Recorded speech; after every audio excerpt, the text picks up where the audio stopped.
Hey guys, it's Lisa here. I hope you're all well. Thanks for stopping by and spending some time with me today. I really appreciate it. I just wanted to take some time really to do an upload, and I think for me it's a bit overdue as well, and I really wanted to get this up sooner. But obviously life is getting in the way at the minute. If you follow me on FlossTube, you'll know what I'm kind of dealing with and on with at the minute. So yeah, there's obviously a lot of other factors that are taking away time from actually doing the process of either cross stitch or diamond painting in this instance, but also, you know, allowing me to take time to film as well. So I wanted to really touch base with you and share some of my experiences and thoughts and learns around what I've kind of uncovered and learned over the last few weeks that I've been diamond painting. And by no means am I considering myself an expert by any level. I mean, there's far many more people who have got more experience of diamond painting than I have. I mean, I'm still on my first project, so you know, this isn't about that. It's just a couple of things that I've learned along the way in terms of, I don't know, even from choosing the design through to the equipment, that might just help somebody who's new and thinking of starting diamond painting, you know, maybe get up to speed a little bit quicker. So that's kind of what I wanted to do today and give you a sense of that. So basically the upload is broken down into 3 sections. So the first one is actually choosing the diamond painting. The second stage is kind of the equipment, if any, that you'll need to get yourself started, and I'll share with you what I've found really useful and a couple of the modifications that I've made along the way or will change out. And then finally, the last point is, it really relates to the process of actually diamond painting and a few things that I've learned that might make it easier for somebody who's new. So yeah, we'll get right into it. So I think the first thing is really settling on a design and choosing what you want to do. So there are thousands of diamond paintings out there with every topic that you can think of. There's just a vast array. There's also different price points as well. Often many of the designs will come at a cheaper price point than some of the others, and I guess you take a bit of a risk when you order something, because you never really quite know what you're going to get with it. I mean, I haven't bought many. I mean, I've only bought the one I'm working on, well, technically 4. One of them was a disaster, but that's a different story. But I haven't really bought that many of them, and I felt as though in most cases that I'd gone to a reputable seller. I mean, one of them was actually a Heaven and Earth design kit up by Smith's Bead, so that was kind of, you know, taking one of the, you know, some of the information off one of Michelle's kits. So basically, Smith's Beads go on to Michelle's site, look at the floss usage chart and the size of the canvas, and then they will create you a Heaven and Earth blank canvas and then all the drills, so you can go ahead and do that. And then obviously you've got the kits that are already made up. A lot of the sellers are Chinese sellers, and obviously you will place your order through either AliExpress or something like that. You can order them off Amazon as well and get your kit sent to you. So I guess really a lot of it is, you know, how much do you want to spend?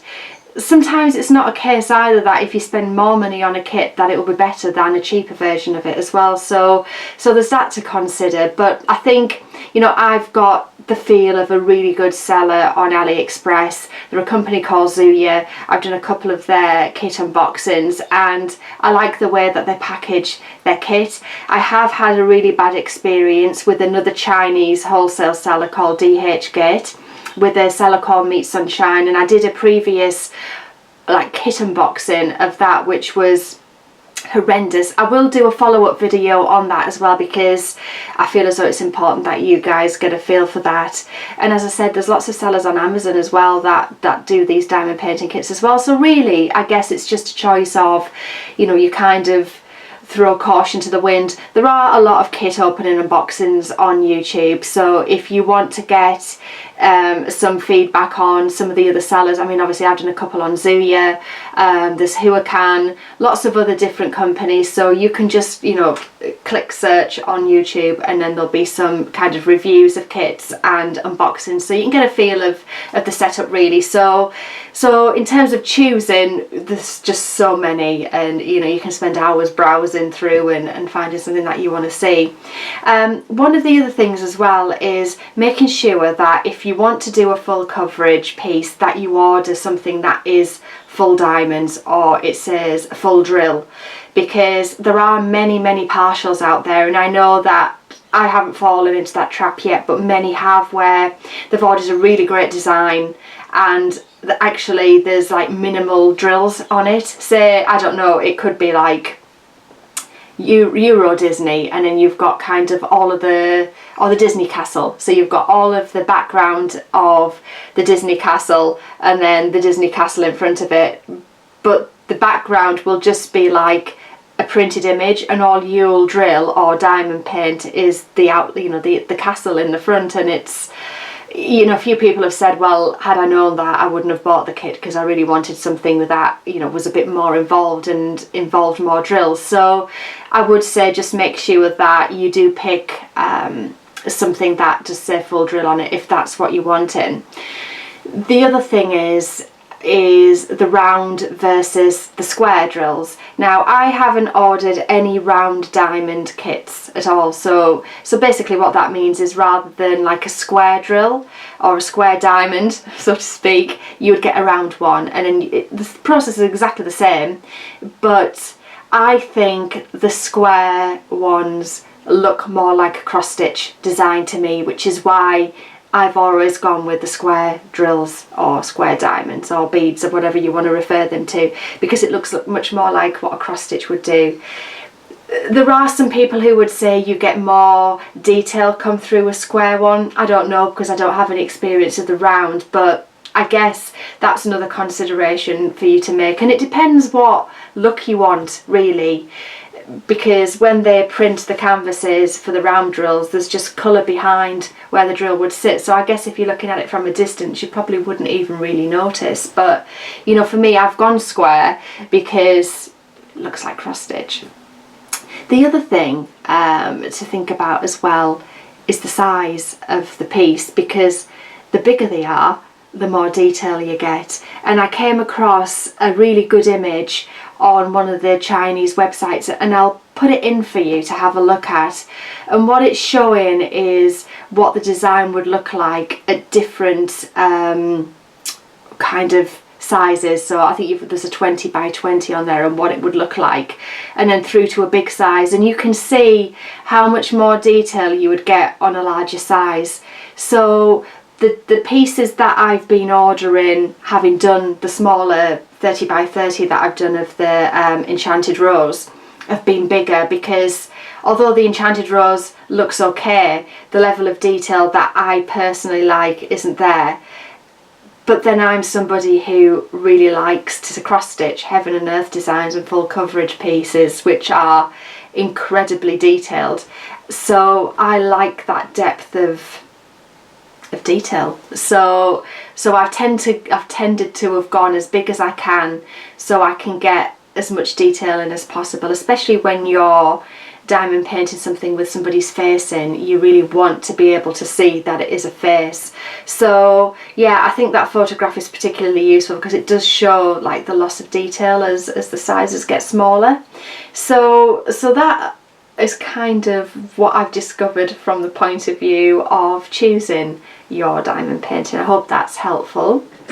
So if we look at the equipment side of it, if you decide that you want to keep your supplies and equipment down to the bare minimum, above and beyond your kit for actually doing the diamond painting, really the only thing that you could get away with just needing would be some containers to put your drills in, and you are going to need something to do it, because trying to transfer the drills out of the packets into one of these like little, they come in like I call them boats, but it's basically what you put your diamonds into, and they come with the kits, different types, green ones, white ones, blue ones, orange ones. they're a nightmare to try and get back into bags, so you would need some containers. Now when I first started, this is my box for the kit I'm working on. So all I did, there was 19 colours in that design, and I just basically numbered each of the compartments with like 1 to 19 and then dispensed the drills into it. So they come in like a box. You just open the box, and then within this box are like individual containers, and basically the lids just flip up like that, and then you just tip out what you want into the little dish and then tip them back in when you're done. And that's that, you know, these are okay, I guess. One issue I have had with them is that I hadn't closed and snapped shut one of the lids properly, and it was just loose, and then I opened another colour, tipped, and then two different colours of diamonds came flying out. Luckily for me, it actually was like 2 colours that were very different. In fact, I think it was one of the reds and the blues. Had there been like 2 really close shades of grey, I would have been absolutely stuffed, because they're just mixed within like the little holder, the little drill holder, and it wasn't great. So I've moved my thoughts, and I've got different types of storage. So I went onto Amazon and I got these storage cases, and I think if you watch any other diamond painting videos, these won't be new to you either. So basically what you've got is a glass, plastic pot, well, plastic storage unit with 30 different small containers in, and I'll just open one up. So the lid just basically comes off like that, and then you've got these individual pots with lids on, and I thought to myself, well, actually, do you know what, this is going to be so much easier to work with, because, you know, once the lid's on, that's going nowhere, and then I'm not tipping, for example, 4 different containers up to get access to one colour. So that for me was useful. So having the individual pots versus something where you've got like a strip of colours together is also useful, because if you're like me, I forget what colour I'm working with. So with these, I've had to leave like the lid popped open and like kind of on the arm of the chair as I'm working. So, you know, if I get distracted because I do watch TV while I do all of this type of stuff, I'll think, oh my god, what colour am I working on? Because within the one I'm working with, the diamond painting, there's a lot of like greys and, you know, dark blue shades that are very, very similar in colour, and I'll forget where I am. Now, having that balanced on the arm of the chair is not great, but at least with these individual pots, even if you put the lid back on, you know, you can sort of take the colour you're working on out of, you know, the bigger container and just pop it on the side somewhere, so you know exactly where you're at. But the advantage is with the screw-on tops, you're not going to lose your beads out of it. So that's one thing I have learned, and learned the hard way. But luckily, as I said, there were 2 very different colours, and I was able to separate them out a lot easier. Another useful tip that I found as well, so with the kits comes pink wax, and the idea with the pink wax is that you load it into your pen. I've actually got something different in the end of this, so it won't show pink, but you load it into your pen and that actually sticks to the diamonds, and then you put them onto the design or the canvas that you're working on. This stuff's okay. If you are going to use a pink wax, don't put too much in the tip.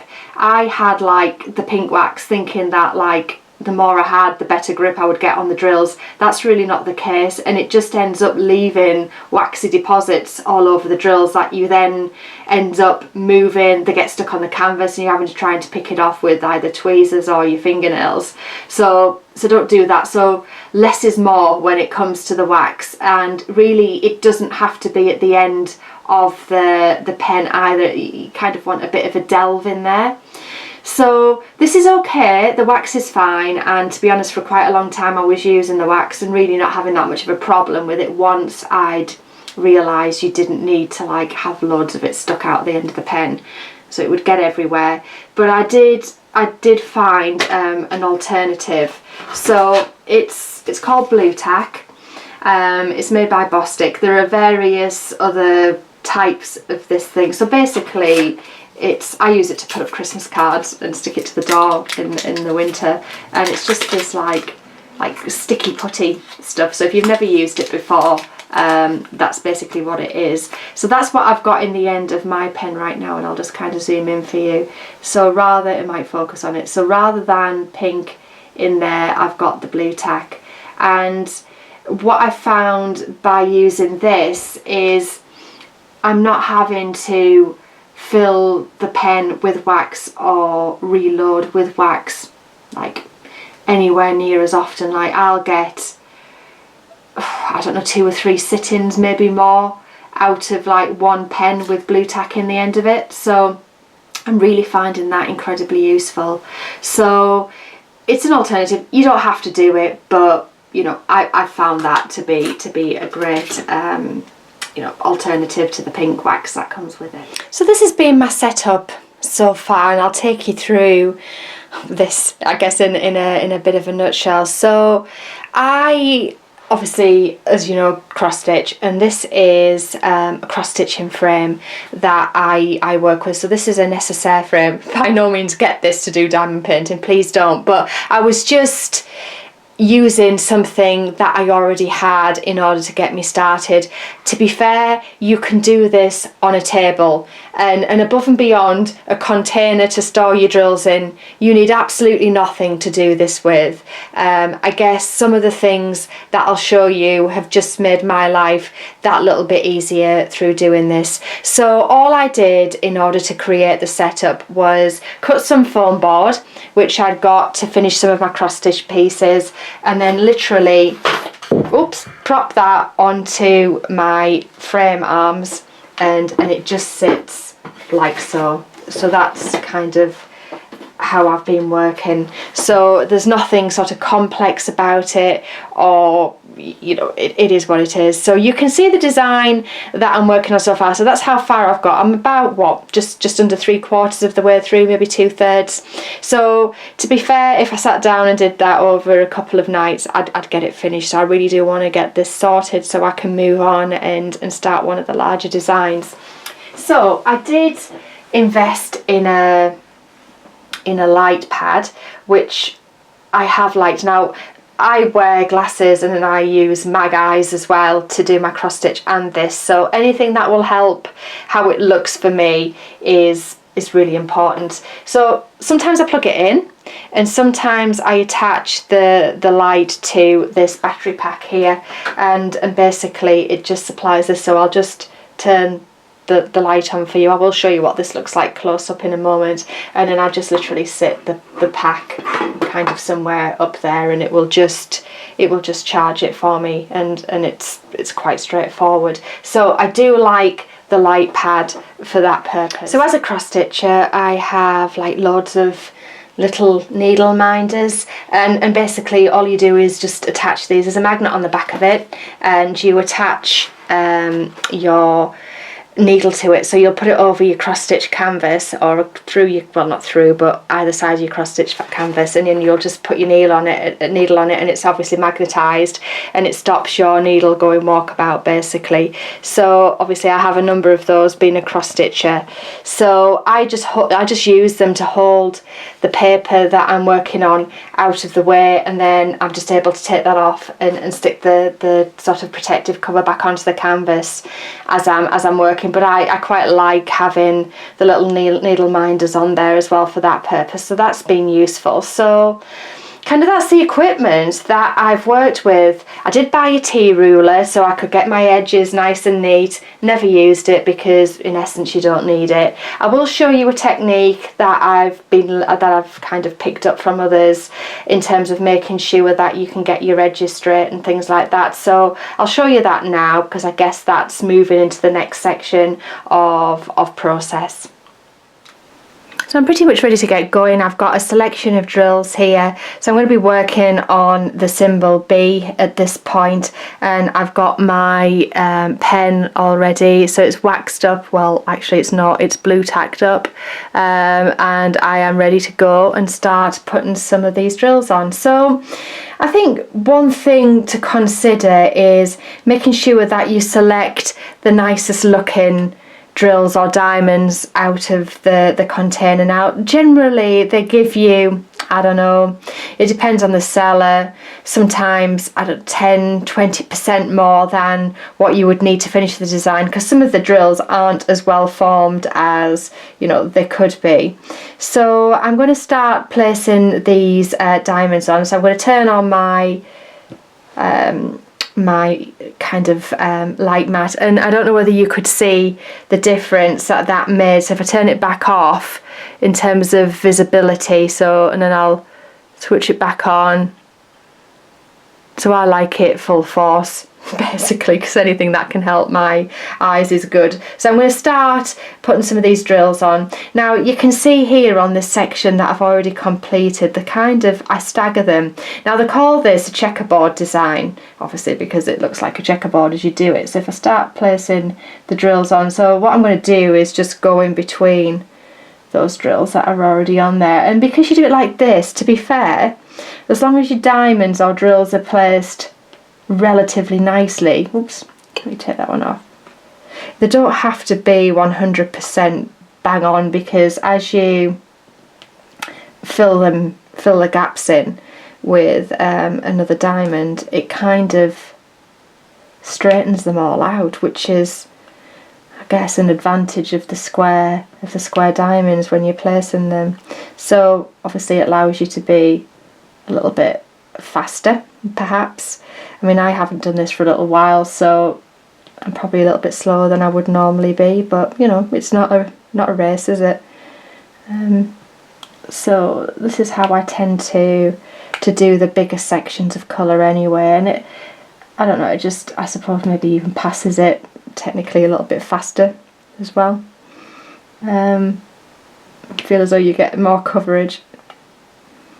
This is also nice, the canvases where it's all pre-printed, because all you're literally doing is sticking your drills on, and I kind of like that, because really there's no concentration element with this at all. And you know, when you've had a busy day at work, one thing you might want to do is just switch off, and sometimes with cross stitch you are having to put a bit more brain power behind it really. So say we do that much of the section.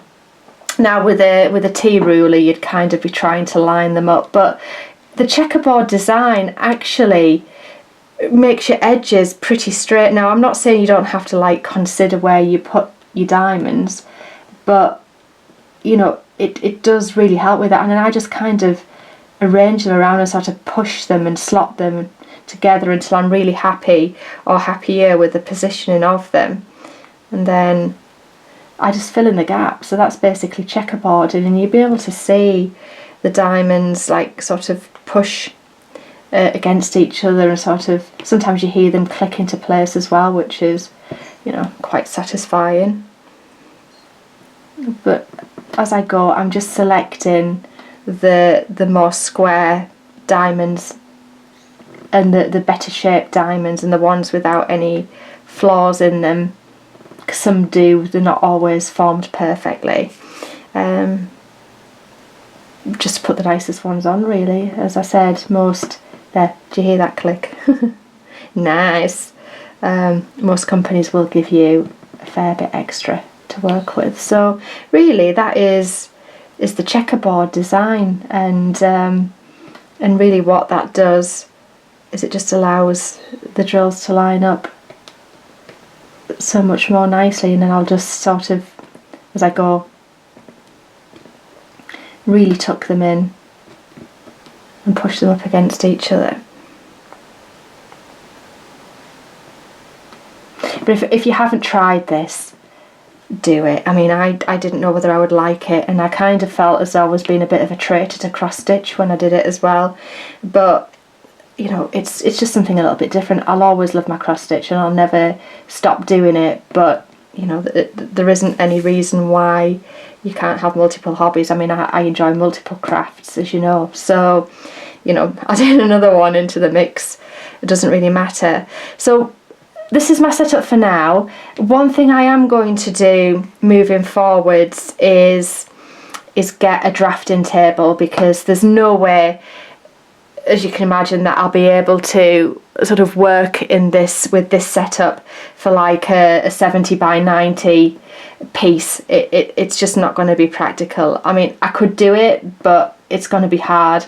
I also have some like neck and back issues as well, so working on a flat table, although absolutely 100% doable, is not going to be for me in terms of like comfort and being able to sit for a while at something. So, you know, I am going to get a drafting table, and you know, I'd like to think I'm doing that over the next couple of weeks or so. I really do want to work on some of those larger designs, so I'll just switch that off, but you know, that's a little bit of progress, and I guess it explains it. But yeah, I do want to make a start on maybe the Heaven and Earth or one of the Zuya pieces.